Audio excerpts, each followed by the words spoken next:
Finanças e Orçamento, Comissão de Agronegócio e Meio Ambiente, submete a plenário por não contrariar dispositivos legais.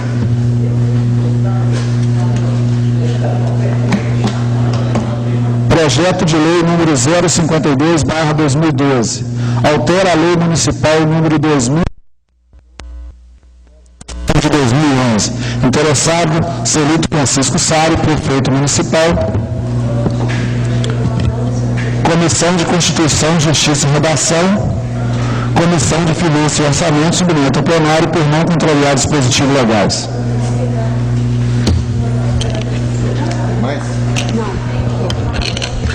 Tribuna Livre. Inscrito Márcio de Freitas. Problemas da Rua Vicente da Paixão. Palavra livre. Cada vereador terá 7 minutos para discursar sobre qualquer assunto. Inscrito? Nenhum vereador? Vereadora Cristina Pontes.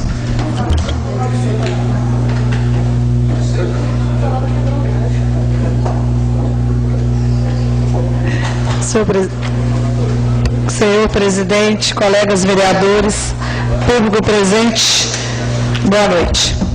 Bom, senhor presidente, eu vim aqui a essa tribuna para relatar a respeito da reunião que nós teríamos sobre a questão dos medicamentos, que seria ontem, mas devido à reunião do Conselho Municipal de Saúde, foi adiada para uma próxima data.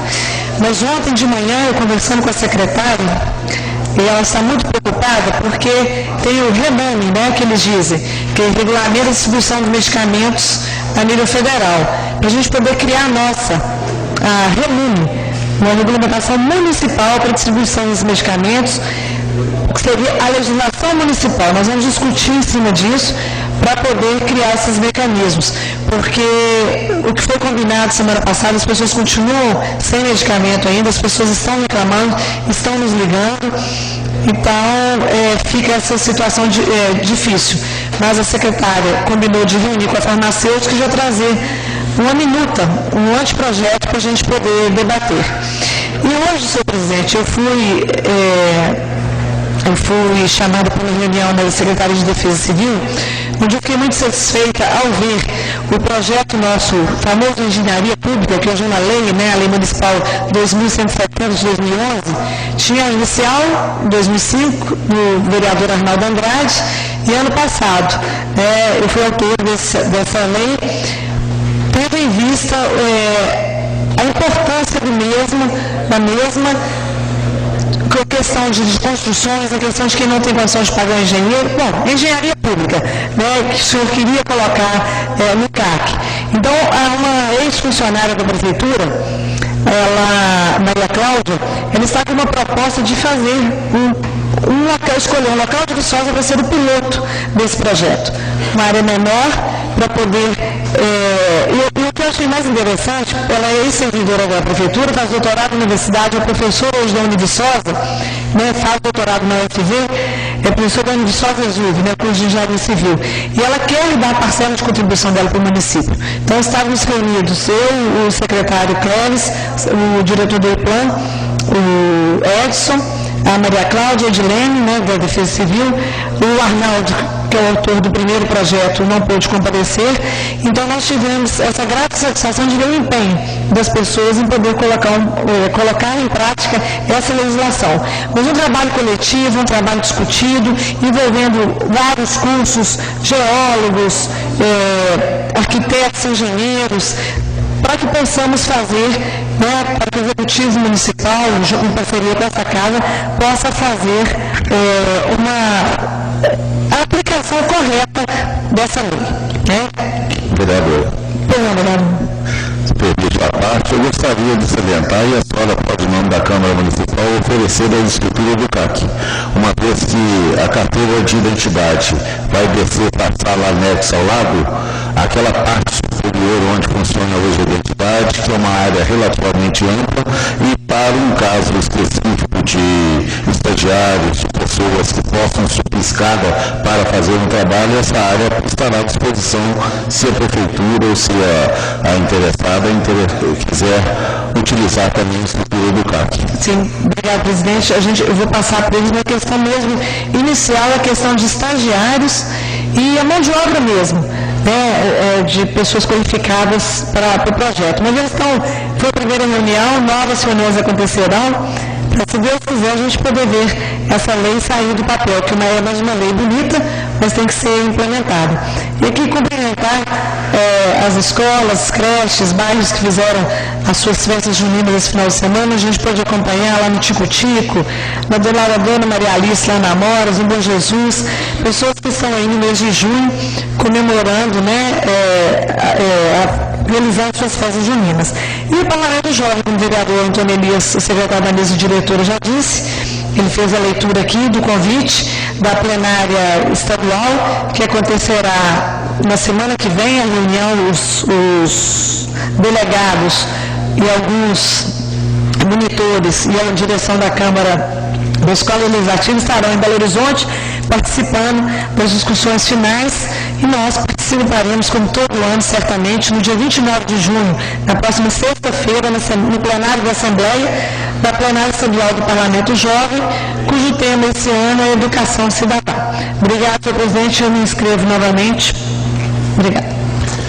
Vereador Marcos Nunes.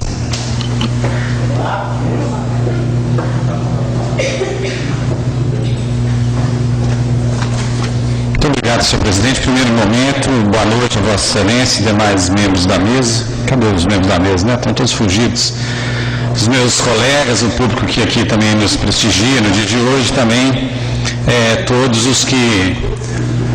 que nos ouvem e nos assistem. Eu, na verdade, senhor presidente, eu tenho dois assuntos, e um deles, Mônica, depois eu vou pegar o pendrive lá em cima, porque eu achei que o arquivo tivesse aí no notebook, mas não está.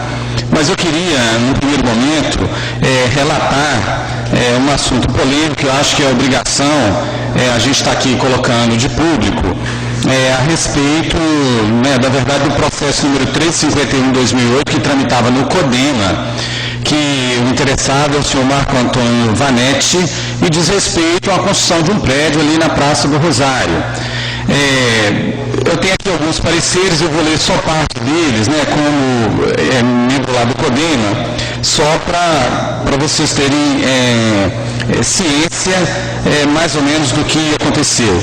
Eu tenho aqui em minhas mãos um parecer, ele é enorme, não dará tempo para nós lermos ele aqui, que é assinado pelo atual chefe do DEMA, do Departamento de Meio Ambiente, senhor Adelmo Cardoso Ribeiro Júnior, e por se tratar de um problema, de um processo extremamente polêmico, ele começa aqui o parecer 063/2012 com algumas considerações, dizendo que não faz parte de nenhuma corrente política existente no município, que não tem interesse algum na aprovação ou mesmo na reprovação do pedido feito no processo, que não tem problemas pessoais com nenhum empreendedor do município, fazendo valer apenas os conhecimentos técnicos e pareceres técnicos em todos os processos. Não sou nenhum especialista, quem está dizendo aqui é o Adelmo, em hidrologia ou hidrogeologia, assim como os técnicos que elaboraram os pareceres, a não ser o último laudo elaborado por um especialista em hidrologia. E aí está dizendo que ele é engenheiro, que trabalha... Deixa eu continuar. Sou engenheiro que trabalha diretamente com o meio ambiente, tendo interesse apenas no crescimento econômico sustentável, respeitando o meio ambiente e as legislações, fundamentado na técnica e não em interesses pessoais, sem nenhum embasamento científico. Penso que estou como chefe do Departamento de Extensão e Meio Ambiente devido ao meu conhecimento técnico, mesmo que ainda pequeno, e para colaborar com o meio ambiente de Viçosa frente ao seu crescimento, não por política, pois não tenho e nunca tive relação com a mesma. Não tenho e nunca tive nenhum problema com nenhum técnico que redigiu o relatório referente à área, muito pelo contrário, tenho ótimo relacionamento com todos, aprimorando mais ainda os meus conhecimentos, aprendendo com cada um, que foi um crescimento profissional para mim. Não faço parte de nenhum, entre aspas, máfia contra o meio ambiente ou contra algo ou alguém, como tenho escutado frequentemente. Feitas as minhas considerações, resumirei tecnicamente o processo. Eu acho importante, senhores vereadores, vocês me desculpem estar lendo o processo dessa maneira, mas o CODEMA acabou aprovando a questão em pauta, que era na verdade, um terceiro laudo técnico para dizer se era ou não nascente lá na área, para que o projeto seguisse. E aí eu acho que é importante eu relatar, viu, senhor presidente, rapidamente aqui o histórico da área, só para que Vossa Excelência tenha um conhecimento, né, uma vez que trata de um projeto polêmico que vocês podem ser questionados sobre ele publicamente. No primeiro parecer emitido pelo Departamento de Extensão e Meio Ambiente 083/2010, de dezembro de 2010, assinado pelo então ex-chefe do departamento, Edivânia Rosa Evangelista, a mesma, antes da emissão de parecer conclusivo, expõe a necessidade de um parecer técnico por parte do Instituto Estadual de Florestas para confirmação se haveria ou não a nascente no local, solicitando uma manifestação o mais breve possível. Importante percebermos que não houve uma confirmação da senhora Edivânia se era realmente uma nascente, tanto que a mesma pediu um apoio técnico. Em 7 de junho de 2011, no parecer 057 de 2011, a senhora Juliana Cristina Vicelli, nova chefe do Departamento de Extensão e Meio Ambiente, apresentou o mesmo parecer antes emitido pela ex-chefe, senhora Edivânia, não confirmando a existência da nascente na área, pedindo novamente o apoio do Instituto Estadual de Florestas. Foi então analisado pelo IEF o processo e feita a vistoria na área, emitindo um parecer constatando a existência de uma nascente. Foi apresentado um laudo técnico por parte do empreendedor de um especialista em solos, rebatendo a constatação do IEF, mencionando que afloramento de água no terreno não se tratava de uma nascente. Foi então que, em 28 de setembro de 2011, eu, Adelmo, atual chefe do Departamento de Extensão do Meio Ambiente de Viçosa, juntamente com o gerente do núcleo do IEF de Viçosa, o senhor Fernando Antônio Rodrigues, fizemos mais uma vistoria na área com a emissão de um novo parecer, constatando inicialmente uma possível nascente, e depois afirmando a existência de uma nascente na área, por todo o contexto e tudo visualizado em loco, inclusive canal de drenagem com pedras. Foi novamente apresentado um outro laudo técnico por parte do empreendedor, de um outro especialista em solos, rebatendo novamente a constatação do DNEF, mencionando que o afloramento de água no terreno não se tratava de uma nascente, e pediu que o processo fosse encaminhado ao CODEMA para análise e decisão. Foi então que o CODEMA, em sua primeira reunião ordinária de 2012, decidiu pedir a apresentação de um terceiro laudo técnico de profissionais da área para realmente analisar se haveria ou não nascente no local, visto que existem conflitos entre os pareceres dos órgãos ambientais locais e os laudos técnicos apresentados pelo empreendedor. Então vocês estão entendendo, né, gente? O empreendedor tem um laudo dizendo que não é nascente, os órgãos técnicos dizem que técnicos públicos que é. Foi mencionado então o nome do Centro de Apoio Operacional do Meio Ambiente, o CAOMA, um dos órgãos auxiliares na administração do Ministério Público, visando parecer sobre a existência ou não de uma nascente na área. Porém, não foi possível obter um parecer do CAOMA, visto que o mesmo atua somente para casos judiciais, conforme conversa com o promotor de justiça, Dr. Spencer. Foi então que novamente o processo foi remetido ao CODEMA, na sua terceira reunião ordinária de 2012, o qual reaprovou a apresentação de um terceiro laudo técnico e acatou uma indicação para que o ex-professor e especialista em hidrologia, Oswaldo Ferreira Valente, realizasse ou indicasse algum outro especialista para fazer o laudo. Atendendo a pedido do CODEMA, o professor Oswaldo, após a análise do processo de vistoria em loco, fez suas próprias considerações a respeito da área, explicitando-as na quarta reunião, que foi semana passada, na quarta reunião ordinária do CODEMA, emitindo parecer técnico embasado cientificamente de que não há nascente na área.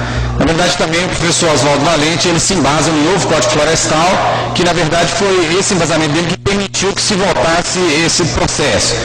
O presidente do CODEMA, no caso eu, encaminhou a votação para ver se os conselheiros acatariam o terceiro laudo de um especialista em hidrologia ou não. Em votação aberta, não houveram votos contrários de nenhum conselheiro, e sim 6 votos a favor do laudo, portanto, dizendo que não é um nascente, alegando coerência do terceiro laudo. Do terceiro laudo do CODEMA, impedi-lo. E 6 abstenções de conselheiros que preferiram não optar, manifestando que o CODEMA não é um órgão técnico para deliberar se era ou não nascente. Então esse problema já tinha sido levantado e alguns conselheiros disseram, não, nós não vamos votar isso porque isso aqui não é um órgão técnico para dizer que não era nascente. Embora o mesmo conselho aprovou que um terceiro laudo poderia dirimir as dúvidas, e esse laudo foi apresentado pelo professor Oswaldo Valente. Importante ressaltar, ao meu ver, que o CODEMA apenas acatou o laudo do especialista, pois realmente o mesmo não é órgão técnico, mas um órgão que pode ou não acatar a posição do especialista em relação à tomada de decisões em relação ao meio ambiente da cidade de Viçosa. Bom, feitas essas considerações, só dizer para vocês o seguinte: na verdade eu li essa parte aqui do parecer do senhor Adelmo para mostrar que havia um conflito realmente de laudos, e nós solicitamos um especialista que fizesse um laudo definitivo. Na verdade, senhor presidente, eu estou aqui com esse laudo, gostaria até de lê-lo, e esse laudo, na verdade, se remete a dois assuntos, que um é esse e a outra é a questão da urbanização do Paraíso, mas o professor Oswaldo Valente esteve aqui na reunião do CODEMA, fez uma apresentação em PowerPoint, que eu tenho parte dela ali no pendrive, de repente eu posso passar para os senhores, e ele dá um parecer, eu estou preocupado na hora, que eu estou vendo que não está sendo marcado a hora ali, senhor presidente, e eu já estou aqui falando, acredito que mais de 17 minutos. Vereador, eu acho importante que o senhor termine esse raciocínio, por quê? Porque realmente esse foi um projeto polêmico, foi uma situação, uma discussão polêmica, então nós temos uma pauta hoje bem enxuta. Eu acho que é prudente que o senhor termine, independente da preocupação com o tempo, esse raciocínio a respeito de importante assunto que é esse, e mostrando que a Câmara Municipal preocupa e age baseado em parecer em laudos técnicos. Então, eu agradeço a Vossa Excelência e peço licença então aos novos colegas. Vou aqui ler, pelo menos em parte, não todo, e depois eu posso providenciar a cópia para cada um de vocês. Então, o parecer no dia 6 de junho de 2012, assinado pelo professor Oswaldo Ferreira Valente. O professor foi solicitado, aqui está dizendo, pelo Departamento de Extensão e Meio Ambiente, que desse parecer sobre o processo 351 de 2008. Aí o professor Oswaldo Valente faz aqui algumas considerações do que seria uma nascente. Acho melhor eu ler tudo para não ficar dúvida, desculpe aí. Nascente é um termo hidrológico que se refere à emergência superficial de água de um aquífero, um lençol subterrâneo, freático artesiano, que dá início a um curso d'água. Felizmente, a recente Lei 12.651 de 25 de 5 de 2012, é o Código Florestal, novo, em seu artigo 3º, item 17, confirma tal conceito, dizendo textualmente que a nascente é o afloramento natural do lençol freático que apresenta perenidade e dá início a um curso d'água. Falhou apenas em dar exclusividade ao lençol aquífero freático, o que não é muito grave, pois são raras as nascentes provenientes de lençóis artesianos, aquíferos artesianos. A medida provisória número 571 de 25 de maio de 2012, em seu artigo 4º, item 4, ratifica o conceito. A emergência de água interpretada como nascente, alguns pareceres constantes no processo em pauta, está situada no leito maior do Ribeirão São Bartolomeu, área em que o aquífero freático, no caso, está em equilíbrio com a calha principal. Há um dado de medição em um laudo constante do processo que mostra o aquífero a 60 centímetros de profundidade no início de junho, quando o nível ainda não está muito baixo, pois só atinge o limite mínimo no final de setembro, em média. Um fato hidrológico importante sobre o comportamento do aquífero no leito maior é que ele não abaixa muito, mesmo nos períodos de estiagem, pois se houver tal tendência, o curso d'água perene, São Bartolomeu no caso, torna-se influente, expressão que define a situação em que o curso d'água abastece o aquífero em vez de ser abastecido por ele. Número 3. Ainda de acordo com os princípios e conceitos hidrológicos, os leitos maiores já são partes constitutivas dos cursos d'água, não havendo assim possibilidade de nascerem novos cursos d'água nessas áreas. Seria como ter dois cursos d'água ocupando o mesmo espaço. A única coisa que pode haver é o compartilhamento de leitos maiores quando da confluência de dois cursos d'água formados em bacias hidrográficas distintas. Os aquíferos, quanto muito próximos das superfícies de leitos maiores, passam a desaguar diretamente nas calhas. Este comportamento é fácil de ser percebido em um pequeno córrego, pois a vazão do mesmo na saída da sua pequena bacia hidrográfica pode ser sensivelmente maior do que a da nascente que lhe deu origem. Quarto, cotas determinadas na área mostram que o nível de água da emergência está tão pouco abaixo da lateral da calha, não possibilitando assim que haja escoamento de emergência para a calha do Ribeirão. Este fato confirma que tudo não passa de um equilíbrio hidrológico dentro do leito maior. Muitos leitos maiores costumam ser brejosos, o que pode ocasionar enganos de interpretação, pois nessas condições quaisquer pequenas depressões existentes, naturais ou promovidas pelo homem, podem provocar empoçamento de água. A água que pode até estar vindo da calha do curso d'água, se ele estiver comportando como influente.